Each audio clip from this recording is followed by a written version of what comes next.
Are you able to look at this tour with satisfaction, or are you going to look at this tour and wonder what might have been, or a little bit of both? A little bit of both.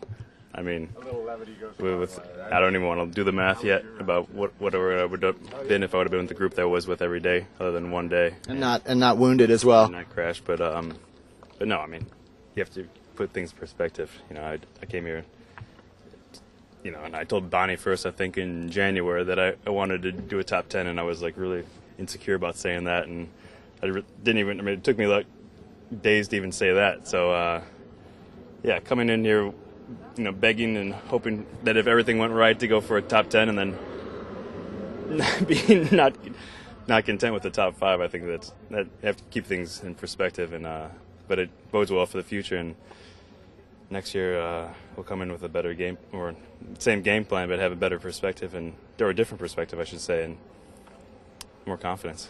Yesterday you said for today, for the time trial, you just wanted to leave it all on the road. I asked you right when you came across the line if you were satisfied, and you hadn't yet seen the time. But regardless of your time on the clock, I mean, talk about your ride today. No, I think it went great. You know, I mean, Jonathan Allen reconned the course really well for us, and I had Dave splits to go off of, and I actually watched on my TV, so I knew both. So it was great to have a mental vision of how well Dave went and where Fabian went, and knowing the elevation gain, all the details. Even though I didn't have the chance to go look at it myself, but you know, I was happy with my ride today, and I left it all on the road. I couldn't have gone any faster today. Seemed like most people were predicting Evans was going to win the Tour today. We haven't had a chance to talk to Cadel and Carlos and find out if Cadel feels that he had not a great ride.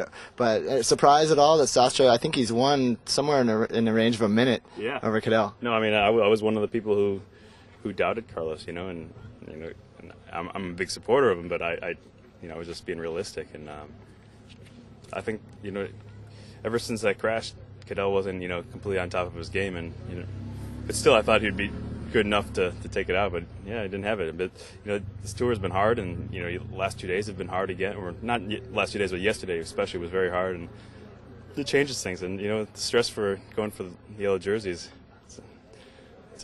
there's a kink in the armor sometimes.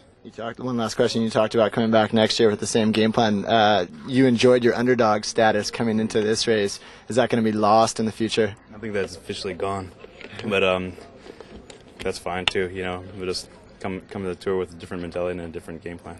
All right, Christian. Thanks. Yeah, thanks.